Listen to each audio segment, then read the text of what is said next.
રંગીલા રાજકોટ માટે જે અટલ સરોવરની જે ભેટ મળી છે એમાં પણ આજે પ્રથમ લેઝર શો ચાલુ થઈ ચૂક્યો છે। આપણે જોઈએ લેઝર શોના લાઈવ દ્રશ્યો।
Bindiya Shah, CEO of cube construction.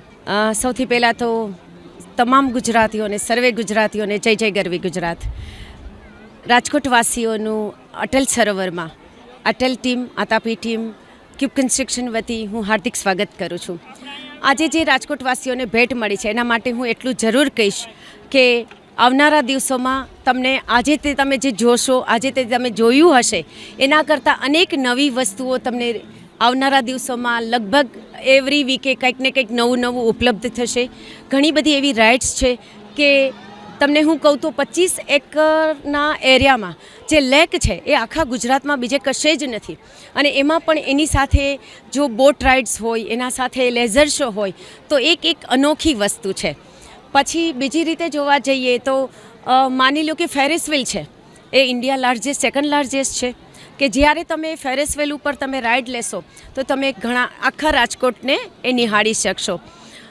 Walker માટે છે કે જોગર્સ માટે છે, સાયકલ ટ્રેકર્સ માટે છે, કેમ કે સાયકલિંગ જ્યારે તમને કરવું હોય ત્યારે આપણે જોતા હોઈએ છીએ કે ટ્રાફિક કેટલો બધો હોય છે, જ્યારે અહીંયા સ્પેશિયલ સાયકલ ટ્રેક બનાવ્યો છે કે જે 2 કિલોમીટર્સનો છે, એટલે સાયકલ લવર્સને માટે ખરેખર બહુ સારી વસ્તુ કહેવાય। પછી નેચર લવર માટે છે તો બોન્સાઈ ગાર્ડન, કેક્ટસ ગાર્ડન, અને 25 એકર એરિયામાં જ્યારે લેન્ડસ્કેપિંગ કરવામાં આવે ત્યારે એક વાતાવરણમાં જે ટેમ્પરેચરનો જે વેરિએશન આવે એ અચૂક અહીંયા લોકો ફીલ કરી શકશે। અને આવનારા દિવસોમાં ઘણી બધી નવી એવી એક્ટિવિટીઝ હશે કે રાજકોટવાસીઓને ઓલવેઝ એવું ફીલ થશે કે હવે સિંગાપોર, હવે દુબઈ, હવે મલેશિયા કે હવે બહારની કોઈ બી કન્ટ્રીઝ છે એમાં આપણે જવા કરતાં હવે આપણું રાજકોટ જ રંગીલું, રૂપાળું અને ખૂબ સુંદર, સ્વચ્છ અને રળિયામણું છે। હું કમ્પેરિઝન કોઈ સાથે નહીં કરી શકું, બટ હું એટલું જરૂર કહીશ કે તમારા રાજકોટને અમે એક મિની સિંગાપોર કે મિની મલેશિયા, મિની દુબઈ આપવાની કોશિશ કરી છે। તો મને આઈ હોપ કે ઓલવેઝ એમાં અમે ખરા ઉતરીએ, અને જો તમે અમને સપોર્ટ કરશો તો તમારી મજા આવી જ રૂડી, રંગીલી અને રૂપેરી બનશે, એ હું તમને દાવા સાથે કહું છું। અટલ સરોવરના નિર્માણમાં કોઈ બી કાર્ય કરીએ, ચેલેન્જીસ તો ઓલવેઝ આવતા જ રહેવાના છે, અને જેટલા ચેલેન્જીસને થ્રુ કરીએ તો જ આપણે આટલું સરસ એક નજરાણું બનાવી શકીએ છીએ।